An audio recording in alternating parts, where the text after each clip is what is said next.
What if there were a moral compass so powerful that it didn't care about your desires, your fears, or the consequences you hope for? What if, in a world where truth feels increasingly subjective and moral lines are constantly blurred, there existed a single principle capable of cutting through all that noise? I've often found myself facing moments where doing the right thing felt deeply uncomfortable. Moments where personal interest, social pressure, and popular opinion all pointed in one direction, while something quieter, more demanding, pulled me in another. And that's exactly where modern morality starts to collapse. Today, we live in an age of ethical confusion. From social media outrage to artificial intelligence, from political polarization to climate responsibility, we are surrounded by dilemmas where feelings clash with principles, and outcomes seem to justify almost anything. So the question becomes unavoidable. Is morality just a matter of perspective? Or is there something universal we've lost sight of? This is where Immanuel Kant enters the conversation, not with comforting answers, but with a radical demand. A demand for a moral law that applies to everyone, at all times, regardless of desire or consequence. Kant called it the categorical imperative, and it might be the most uncomfortable, yet most powerful moral idea ever proposed. In this video, I'm going to explore how Kant's categorical imperative challenges modern ethics, exposes the illusion of moral relativism, and offers a framework for building a consistent, meaningful moral life in a world increasingly devoid of objective truths. And by the end, you may never look at your moral choices the same way again. There's a moment most of us recognize, even if we rarely talk about it. A moment where you know what benefits you. You know what everyone around you expects. And yet doing the right thing still feels heavy, even painful. I've been there more times than I'd like to admit. Not in dramatic life or death situations, but in quiet, everyday choices. The kind that slowly shape who we become. And what struck me wasn't how unclear the options were, but how easy it was to justify almost anything once comfort or consequence entered the picture. That's when a disturbing thought appears. If I can always explain my actions away, do moral principles really exist at all? We live in a time where truth bends easily, where ethics adapt to trends, and where outcomes often matter more than intentions. From social media outrage to artificial intelligence, from political loyalty to environmental responsibility, morality feels negotiable. And this is exactly the world Immanuel Kant was warning us about. Not with predictions, but with a demand. A demand for a moral law that does not ask how you feel, what you gain, or what happens next, but only whether your action deserves to be universal. He called this demand the categorical imperative. And once you understand it, there's no going back. Let's start with the problem. Ask almost anyone today what right and wrong mean, and you'll likely hear phrases like, "It depends," "That's your truth," or "Everyone has their own morality." On the surface, this sounds tolerant, even wise. But when pushed further, something unsettling appears.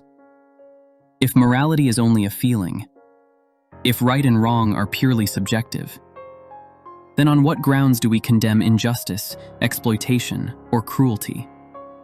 From fake news and digital manipulation to AI-generated content and surveillance capitalism, our moral compass seems to spin wildly. We react emotionally, choose sides instantly, and justify actions based on outcomes we personally prefer.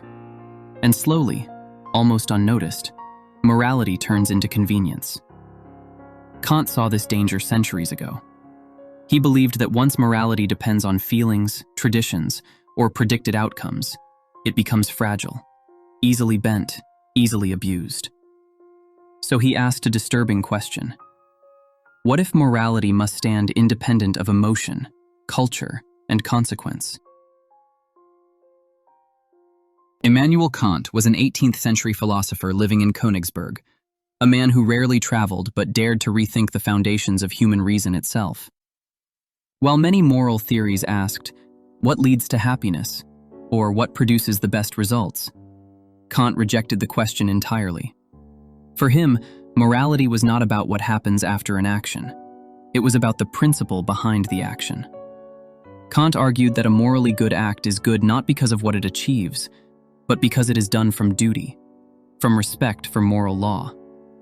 This idea culminates in what he famously called the categorical imperative, not a suggestion, not advice, but a command. At its core, the categorical imperative asks one fundamental question: can the rule guiding my action be applied universally? In simple terms, before acting, imagine that everyone, everywhere, always followed the same principle you are about to follow. If that world becomes irrational, contradictory, or impossible, your action is morally impermissible. Lying is a classic example. If everyone lied whenever it benefited them, trust itself would collapse, and the concept of lying would become meaningless. Therefore, Kant concludes, lying cannot be moral. But Kant goes even further.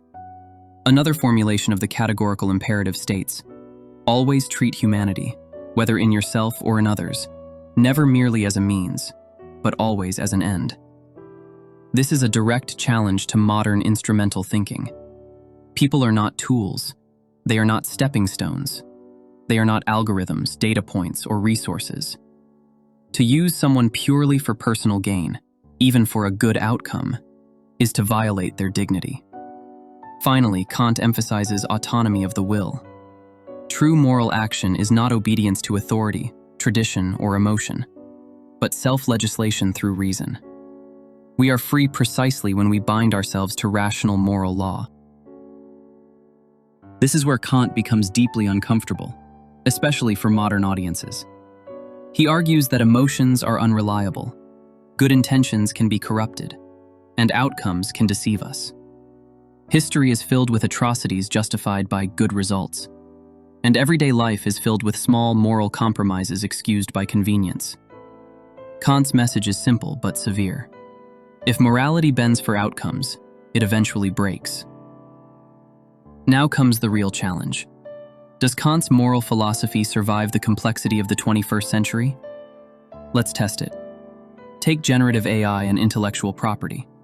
If we normalize using others' work without consent because it's efficient or profitable, can that principle be universalized?